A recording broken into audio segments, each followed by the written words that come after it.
William K. Stewart, F.E. Patzak, Sherlock Holmes and the Egyptian Mummy. The New Adventures, Episode 1, based on characters created by Sir Arthur Conan Doyle, spoken by Sam Kusi. Holmes and my humble self were puzzled by a somewhat curious case that occurred in the summer of 1885. Due to self-explanatory circumstances which will soon be revealed, it was not possible to publish this incident any earlier. Now that some time has passed, the legal implications, which are why the critical details had to be withheld from the public, have surely expired under the statute of limitations. We were still at breakfast when we heard a brief battle of words in the stairwell that ended with a protestation by our housekeeper, Mrs. Hudson. I glanced at Holmes. What could that be about? Without looking up from his pipe, which he was in the process of packing, Holmes replied, a bit of churlishness coupled with excessive fervour, in direct confrontation with dutifulness.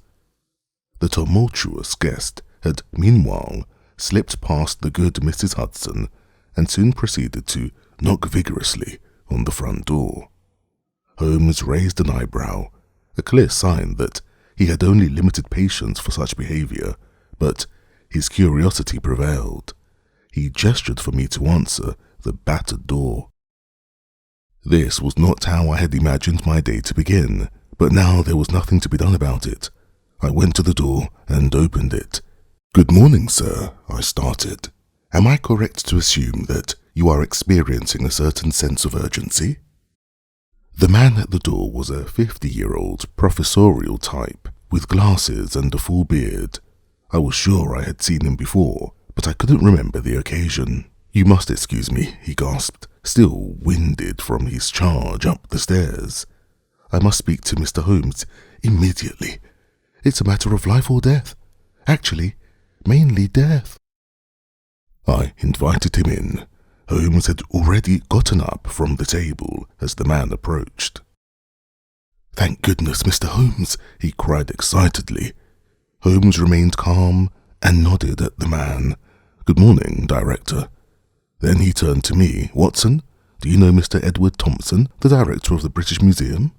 I pretended that I recognized him and nodded at the gentleman. "Certainly, Mr. Thompson." The gentleman wiped the sweat from his brow with a handkerchief and mumbled, "Head librarian." "Pardon me?" I asked. "Head librarian," Holmes quickly retorted. "That's Mr. Thompson's official title." "Precisely," the gentleman confirmed, and sat down at the table without being offered a seat. "You must excuse me," he repeated. Mrs. Hudson had meanwhile appeared at the door. "Excuse me, sirs, but the gentleman could not be stopped. He insisted it was a matter of life and death," Holmes completed. "Quite all right, Mrs. Hudson, we know each other. Mr. Thompson here is a learned historian, and today, history he may be in a bit of a rush." Mrs. Hudson nodded skeptically, closed the door from the outside, and started back to the ground floor. I decided to bring some order into the unannounced meeting. "Can we offer you anything, Mr. Thompson? A cup of tea, perhaps?" Thompson declined. "Thank you. To be honest, I could use something stronger." Without saying a word, Holmes walked to the cabinet, took out my carafe of whiskey and a glass, put them down on the table in front of Thompson, and poured him a glass. The whiskey was, and Holmes was well aware of this, procured by myself with great difficulties and expenses from the traditional distillery, Mortlake in Dufftown. Holmes, however, ignored my silent, gestural protestation and sat down beside Thompson. "Now, Director Thompson, you will certainly have an explanation for your hurried visit. Are you being followed?" Thompson, startled and unsettled, looked over both shoulders. No, I don't think so." "Then it must be a thought that is haunting you," Holmes continued. "What is causing you such upheaval?" Before giving his response, Thompson emptied the glass in one gulp and poured himself another. You must know, Mr. Holmes, that I am a level-headed man who isn't easily flustered. This morning, however, something most horrific occurred. Thompson paused and politely waited for Holmes to finally light his pipe. Perhaps you have heard, he went on, that we are presently preparing a colossal new exhibition at the British Museum, Treasures from Ancient Egypt. Among these treasures is a newly discovered Theban mummy in a lavish sarcophagus that just arrived from Alexandria a few days ago. I knew that Holmes had little interest in these things and preempted his negation by quickly interjecting, "Certainly, we have read all about it. All of London is highly anticipating the opening." Thompson emptied his glass again. "I'm afraid London will have to wait, as the main attraction has gone missing." Holmes remained outwardly unfazed. "You mean the mummy?" "Quite right, Mr. Holmes.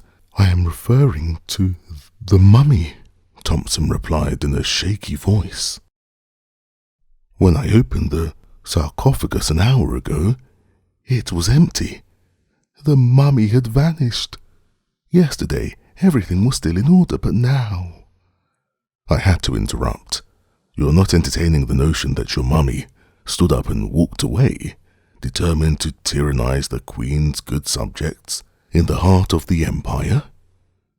My little joke just made Thompson more distraught. I think that," he stammered. "You're not suggesting that—" "Dr. Watson isn't suggesting anything," Holmes interrupted. "He plainly has a fable for preposterous humour and horrible dime novels. This case is no different than any other. Once you eliminate the impossible, whatever remains, no matter how improbable, must be the truth. The facts will reveal whether your mummy walked away, was stolen, or abducted." Thompson breathed a sigh of hope.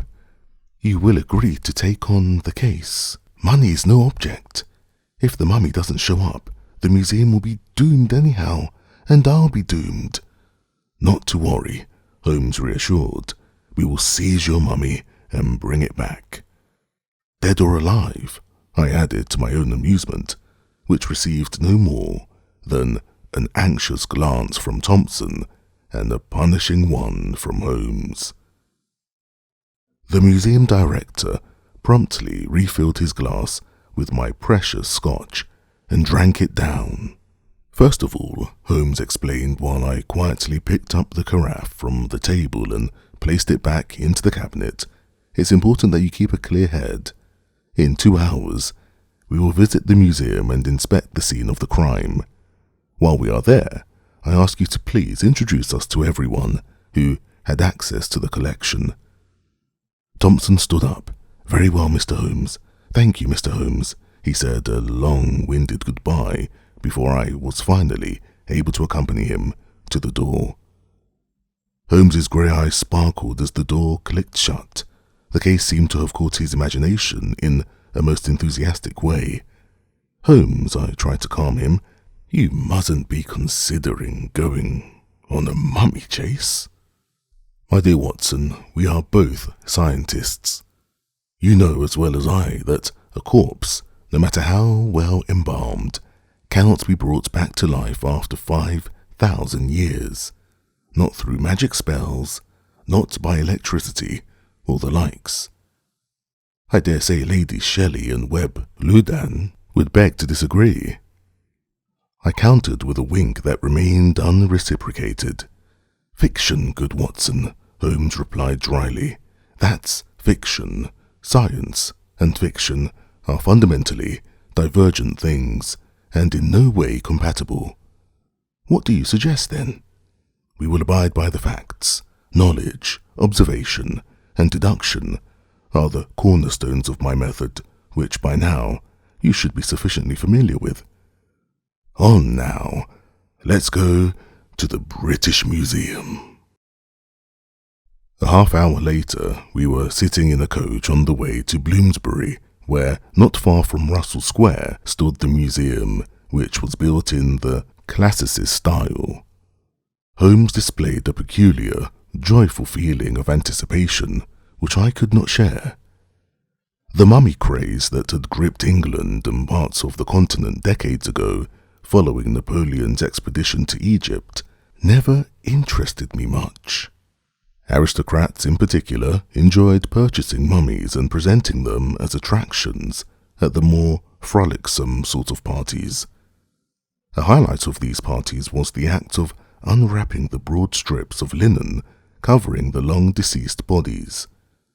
To me, this neither represented a very reverent handling of individuals who were preserved for eternal peace, nor did it adhere to a minimum of hygiene to which, as a doctor of medicine, I felt obliged.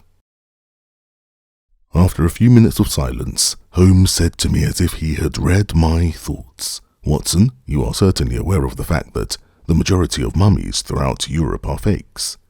The strips of linen often conceal the mortal remains of recently deceased criminals, or even animals, well dried and oiled, of course. Preparations such as these can be performed within a short period of time. In some cases, there is nothing but rotten wood and sawdust underneath the linen." This was not necessarily a reassuring thought. What a world in which even human bodies can become commodities! And how depraved must one be to present to a gullible public the dead body parts of delinquents or smoked house cats as archaeological artifacts? "You don't think," I replied, "that the mummy that has disappeared is also a fake?" Holmes shook his head. "I don't believe anything. I am simply organizing my thoughts. I'll certainly let your knowledgeable hands and eyes handle any potential dissection of the corpse in order to determine its age." I had to protest. "Thank you for your trust and appreciation, but I am a medical doctor, Holmes, not a coroner." Holmes raised the right pointer finger. "Then you should become one, Watson. Forensic pathology is an important part of scientific criminology." "I still prefer living patients," I insisted. The benevolent look on Holmes's face did not spell anything good. "Fine," he began with a calm voice. "Should our embalmed corpse, against all expectations, turn out to be alive, you will certainly find another field of work. Mr. Thompson will certainly assist you during the anamnesis as an Egyptian interpreter." Besides frowning, I could only spit out one word. "Anamnesis?" Holmes nodded. "Naturally, Watson, as a physician, you will certainly have to admit that it cannot be healthy for a corpse to restart breathing after thousands of years, even without any inner organs. Therefore, examinations and possible treatments seem to me not only appropriate but indispensable." Holmes's face lit up with an almost mischievous grin. He was pulling my leg. "Well," I answered, "too bad that I haven't got my doctor's bag on me." Finally, the coach came to a stop in front of the main entrance of the museum on Great Russell Street. The impressive columned portal, a splendid symbol of the empire's cultural, historical appropriation of the world, seemed to me today more menacing than welcoming in its grandeur. While Holmes skipped up the stairs energetically, I plodded along behind him, resignedly. Mr. Thompson had already expected us in the foyer. He led us past groups of visitors to the permanent exhibitions, to a closed-off area where the new exhibition of ancient Egypt artifacts will take place. We walked past hieroglyphics on stelae, statues of animals and chimeras, copper scarabs, papyrus fragments, as well as the famous Rosetta Stone, which, as an expert of paleography, was especially dear to Thompson and arrived at the sarcophagus in question. Laid out in the middle of a dedicated space, it was a glistening showpiece in gold, sapphire blue, and ruby red, decorated with reliefs and hieroglyphics. Polished and lit, it reflected all the splendor of the ancient pharaonic kingdom on the Nile, and yet it was nothing more than a coffin. The vehemence with which the Egyptians wanted to cheat impermanence in order to delay the natural cause of all things living ultimately demonstrates how little trust they had in their own concept of the hereafter. From a scientific perspective, it is utterly remarkable with what degree of professionality dead bodies were conserved, given the limited knowledge of chemistry and anatomy that existed at the time. Yet Thompson could not present to us the result of this undertaking. We could see for ourselves that the sarcophagus was indeed empty. Although there was nothing to see, Holmes inspected the open sarcophagus for several minutes while Thompson and I stood beside him. He ran his hand across the top and the inside, scratched at the latter, knocked and shook the lid, measured it, and even inhaled its odor. Just as I wanted to put an impatient end to the spectacle, Holmes suddenly straightened himself, turned to us and declared, "Aha!" just as I had suspected. He walked around the sarcophagus once more, stopped directly in front of us, and turned to the museum director. "Your sarcophagus, Mr. Thompson, appears to be just the innermost shell of the mummy's entombment. Am I correct to assume that it was enclosed in a second, mostly wooden sarcophagus? And that one, in turn, rested inside the stone sarcophagus on site in Thebes?" "Respect," Thompson replied. "That is correct. The limestone cuboid remained at the gravesite. The in-between shell is in Cairo. We were only interested in the golden inner sarcophagus, and naturally its content." Holmes nodded knowingly. "And your golden sarcophagus, I assume it weighs around 240 pounds, its weight distributed equally between the lid and the bottom half?" The director agreed again. "That's right. These figures correspond to our studies." Holmes slowly walked around the sarcophagus once more, but this time in the opposite direction. When he made a full circle, he announced, "Well now, I've got what I need. Mr. Thompson, I would now like to talk to all employees who had access to the sarcophagus." "Very well, Mr. Holmes. I will fetch them both immediately. They are in the basement. One moment, please." Thompson rushed off and left us alone. I rose to speak. "Mr. Holmes, what have you discovered?" "Several things, dear Watson," he confirmed. "But first things first, I didn't find any scratch marks on the interior of the lid, nor any other indication of a forceful opening of the sarcophagus from the inside. Therefore, we can in good conscience rule out the possibility that the mummy broke out all by itself." "Hear, hear," I cried. "What a relief." Nevertheless, Holmes cautioned me immediately. "That does not preclude any potential help from the outside." "Holmes, spare me your jests. What about knowledge, observation, and deduction?" "Have patience, dear friend." Holmes tried to comfort me. "All in due time. We will first want to question the director's employees. Premature conclusions are subject to poor precision and errant haste." Before I could press on any further, the director reappeared. He was accompanied by a young lady and a young man who looked like a student. Mr. Thompson introduced them. "These are my closest associates on the Special Egypt exhibition. My personal assistant, Miss Jane Norton." Very pleased to make your acquaintance, Mr. Holmes interjected. And Mr. Bellingham, a committed student of Egyptology, Thompson continued. Holmes gave him a brief nod. Now, let's begin, he said. After all, you have already lost enough time to this anguish, and certainly still have much work to do in preparation for the exhibition.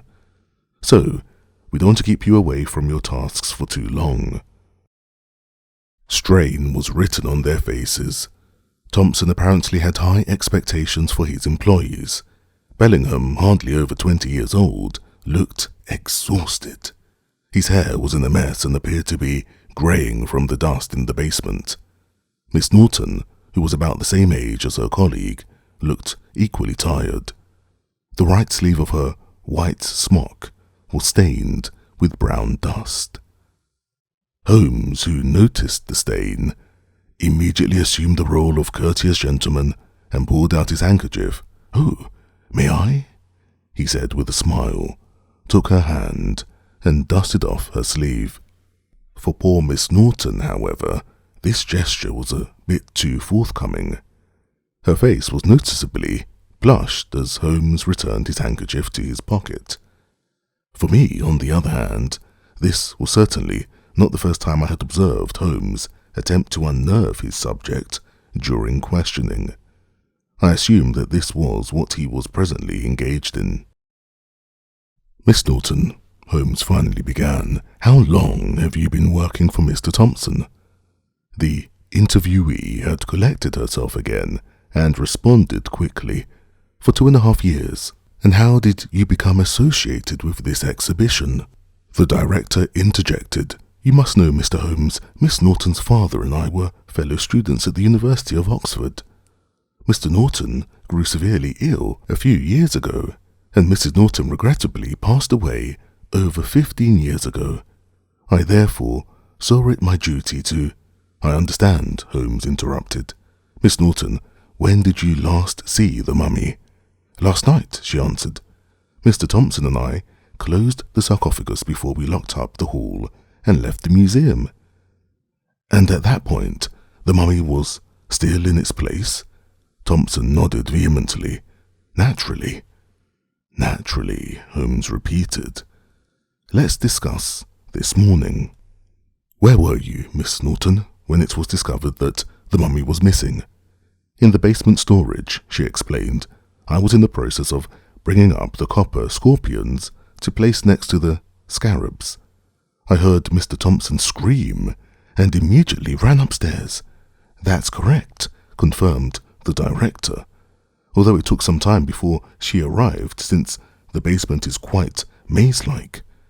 I would get hopelessly lost down there, but luckily Miss Norton is the only one who finds her way around those narrow rooms and corridors." Up until this point, Bellingham had stood next to Miss Norton, unaffected and relatively motionless. Now Holmes turned his attention to him. "And you? Where and how did you spend the last 20 hours? The student did not show any sign of nervousness. "Yesterday I left the museum earlier than usual in order to study the Book of the Dead at home, until late at night." Holmes furrowed his brow. The Book of the Dead? A collection of ancient Egyptian magic spells and incantations.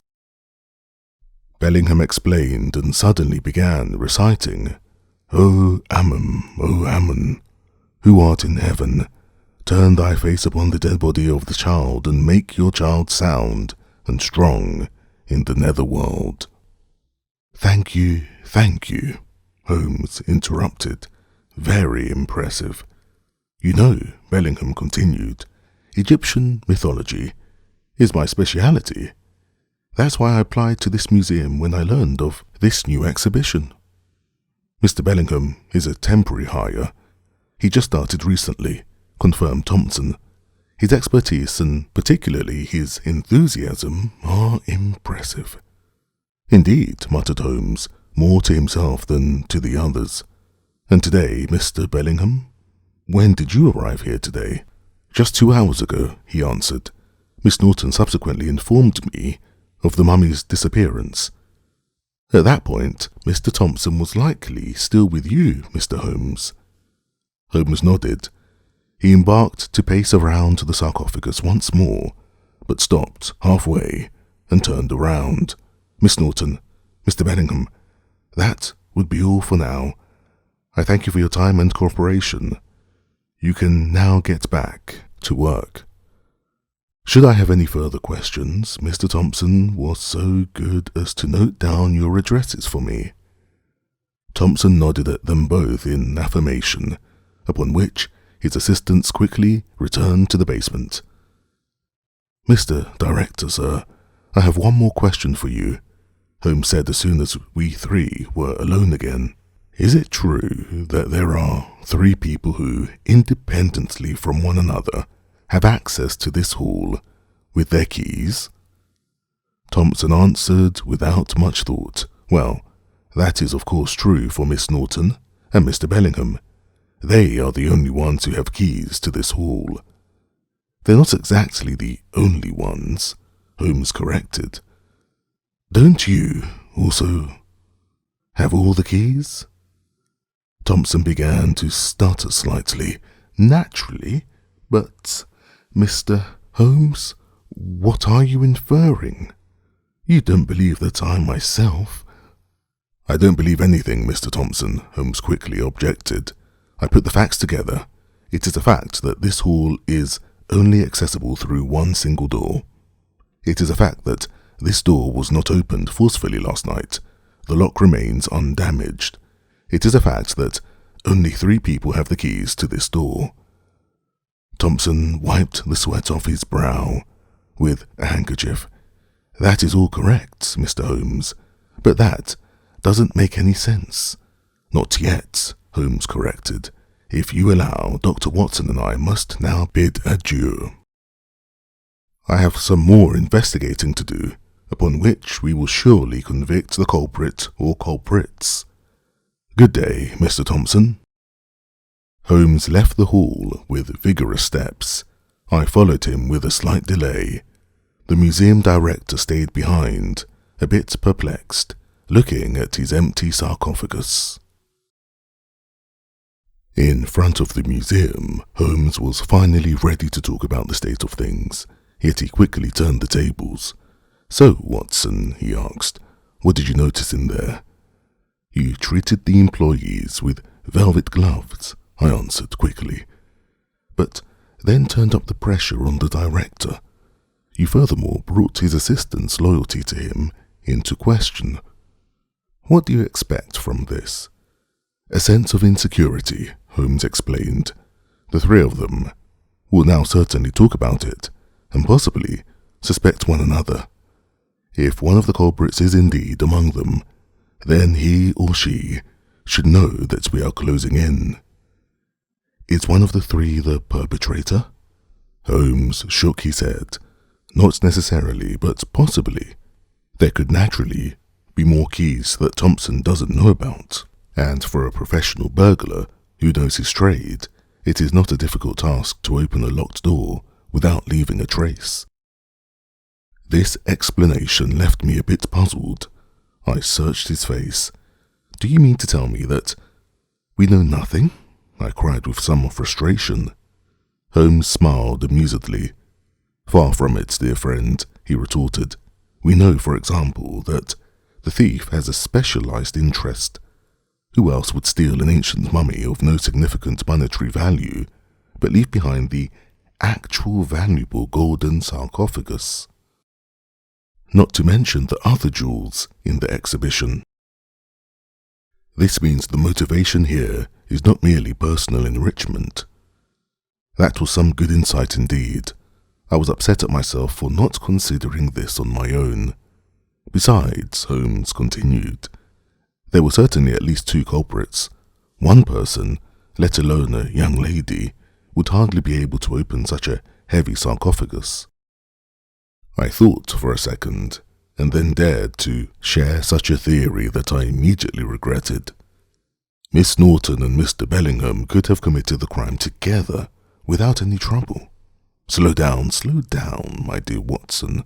Holmes cautioned me promptly. Opportunity and probability alone do not constitute the basis for a suspected crime. What's more, the two seem to me more competitive than cooperative. That said, they appear to have been working all night, for which they have no witnesses other than the basement walls.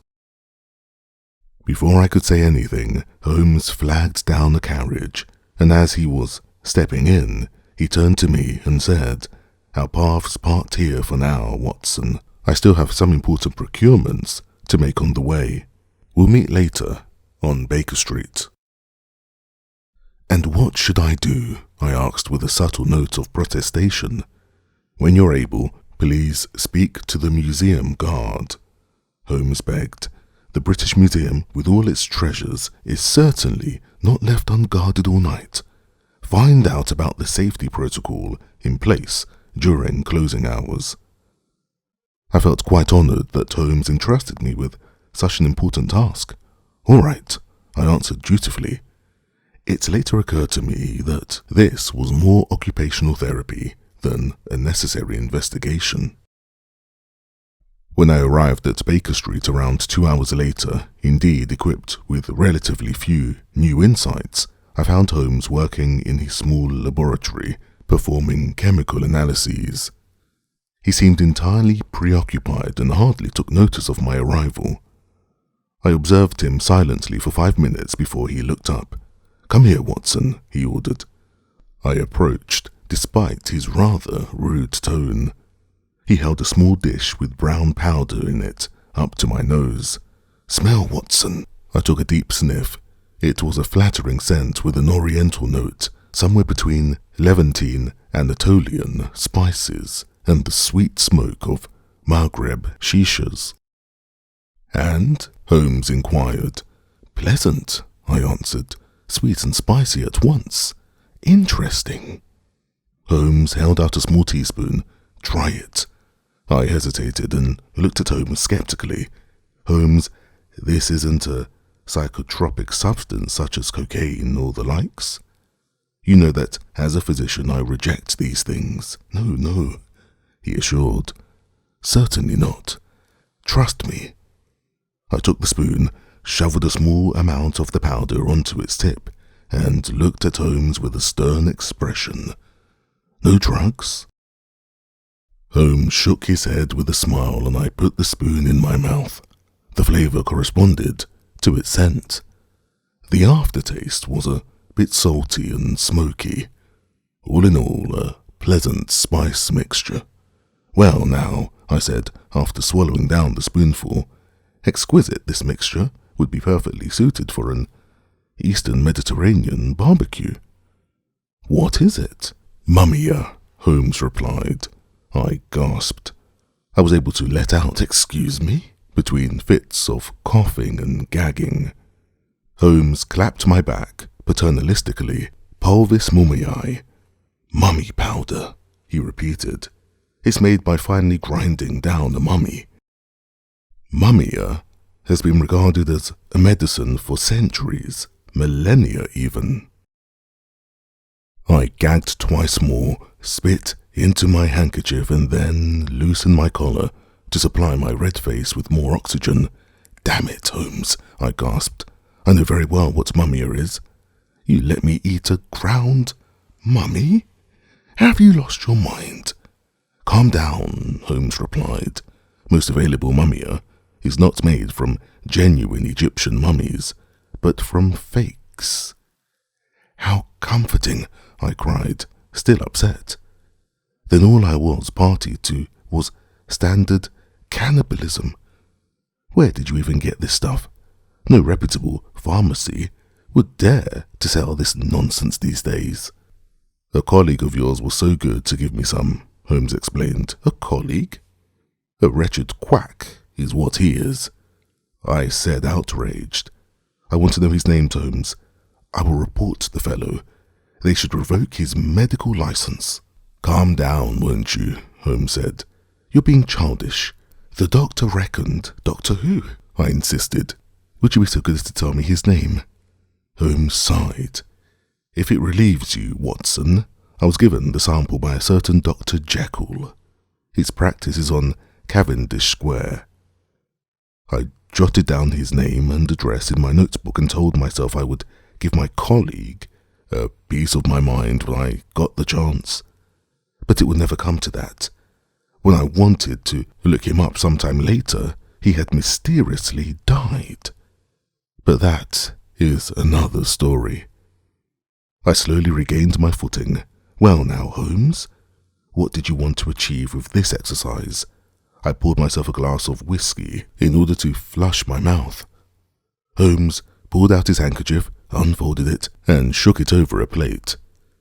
Tiny brown particles, similar in appearance to the mummy powder, fell onto the plate. Remember, he explained, when I wiped Miss Norton's sleeve at the museum? We will now compare the substance I retrieved to the mummia I purchased. I see, I answered. If the substance in question turns out to be mummia, then Miss Norton had a hand in not only the disappearance of the mummy, but also in its subsequent treatment. Holmes nodded. That's right. He shoveled a bit of powder from the dish with a teaspoon and held it in front of my face. Watson, would you now be so kind as to try the reference sample? I gasped for breath and held up my hands in protest. Holmes, you can't be serious. I will absolutely not taste another mummy. No, thank you. It had occurred to me that you might boycott my experiments, Holmes said soberly. He emptied the powder into a small test tube and began heating it up above a gas flame. The methods of chemical analysis are anyhow much more precise than your irritable taste buds. Smoke rose from the tube and Holmes inhaled it intensely. He then added a clear liquid that initially accelerated the development of smoke before turning the content of the tube purple. Holmes turned to me triumphantly. Quod erat demonstradum. And what exactly did you prove? I asked. It's mummia, Holmes declared.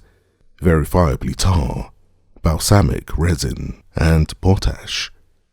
The share of dried human tissue is, of course, more difficult to determine.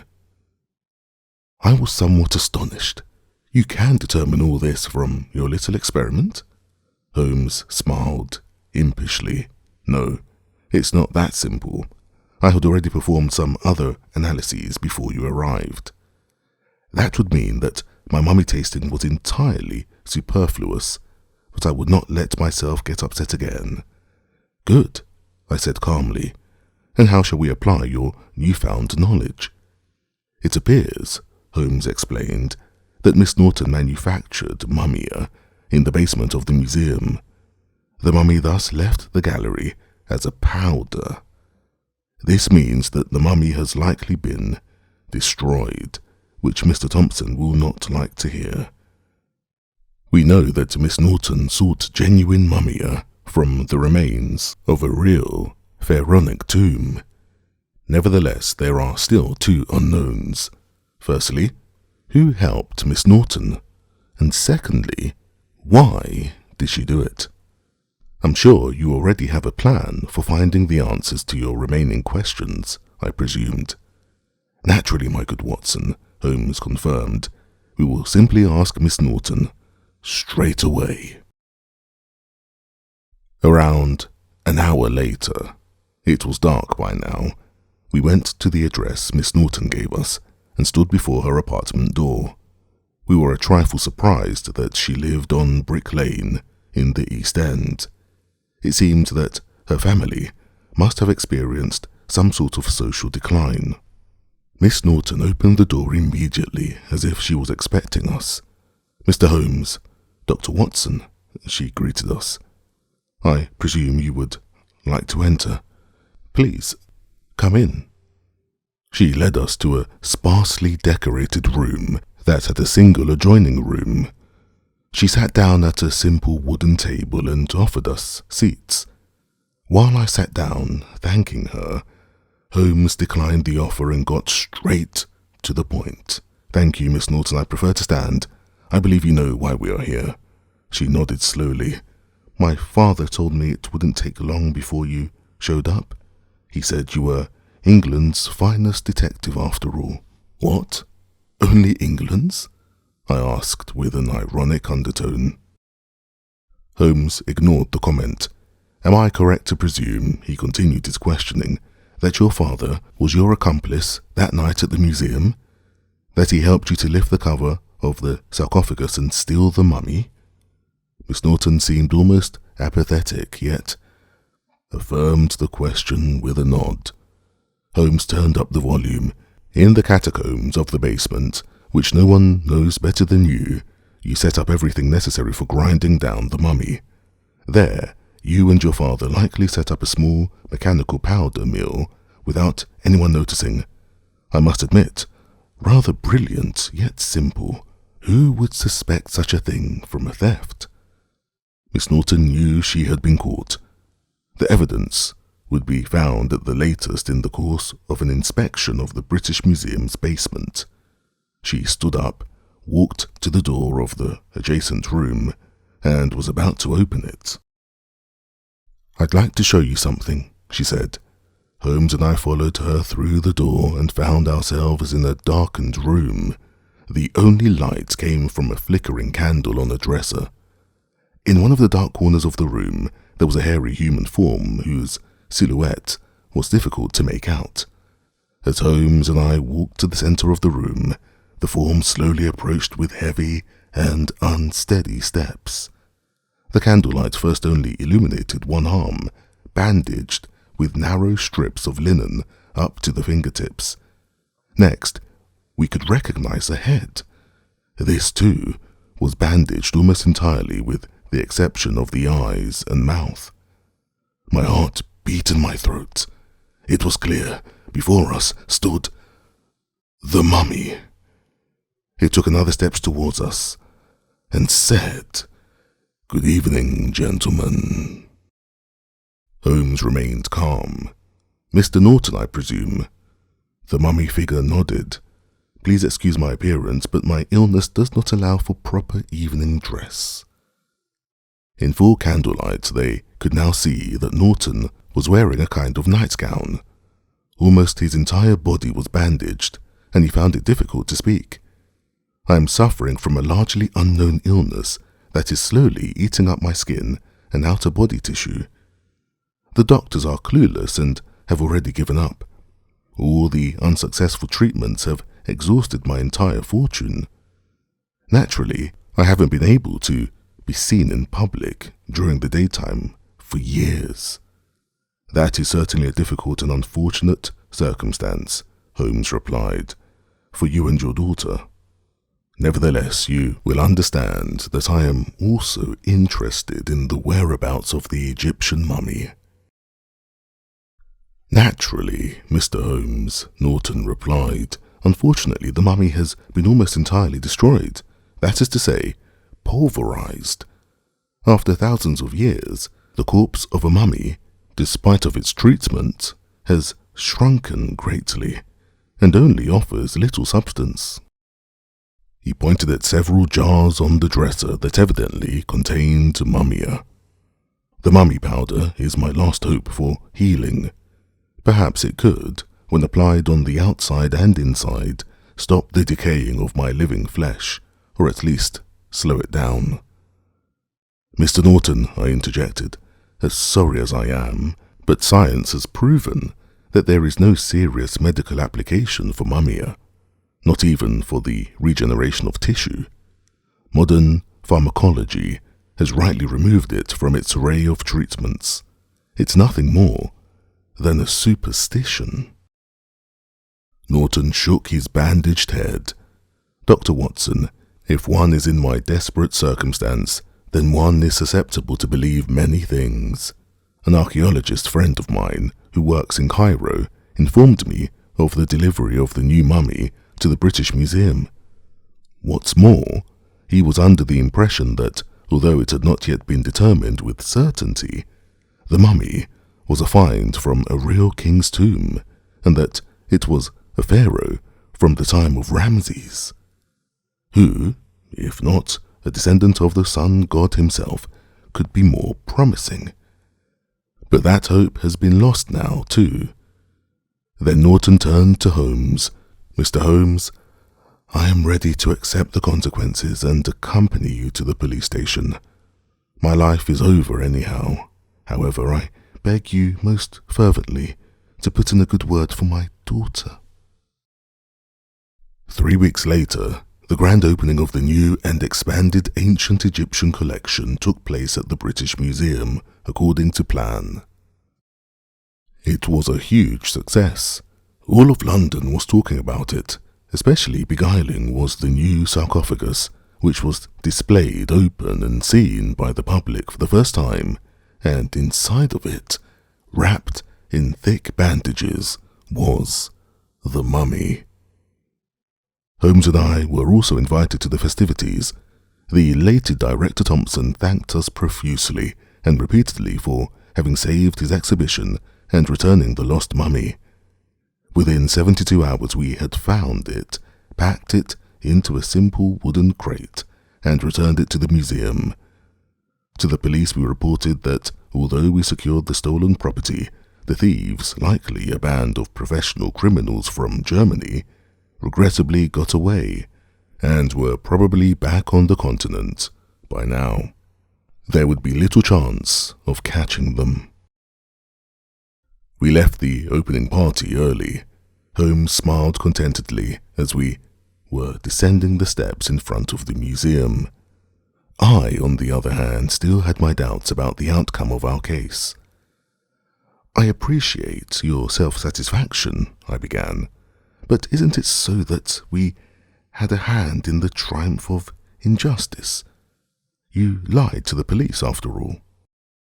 Holmes seemed almost amused by my pangs of conscience. "My dear Watson, to do the right thing does not always coincide with justice.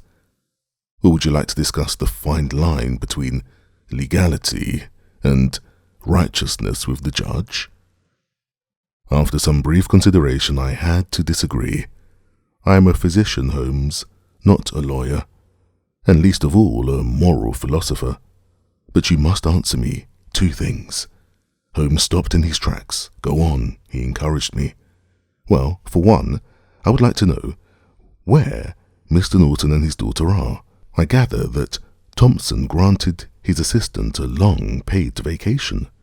You don't happen to have anything to do with this, Holmes?" "Not directly," he answered. "Mr. Norton is currently at the dermatological sanatorium near Vienna on my recommendation. As I was told yesterday, there seem to be some early successes with his treatment, and his daughter is accompanying him, naturally." This explanation was not entirely satisfying. "But Holmes," I continued, "Mr. Norton was almost entirely without means. How can he pay for the stay and the treatment?" "Oh, that is not a problem," Holmes said. "When I told Thompson about his old colleague's unfortunate state of health, he was immediately willing to cover the costs." Even I found this amusing, and my face broke out in a brief smile. One thing, however, remained unanswered. "That's all well and good, Holmes," I said, having regained my composure. "Now there's only one more thing." "Yes," Holmes answered. I looked him sternly in the eyes.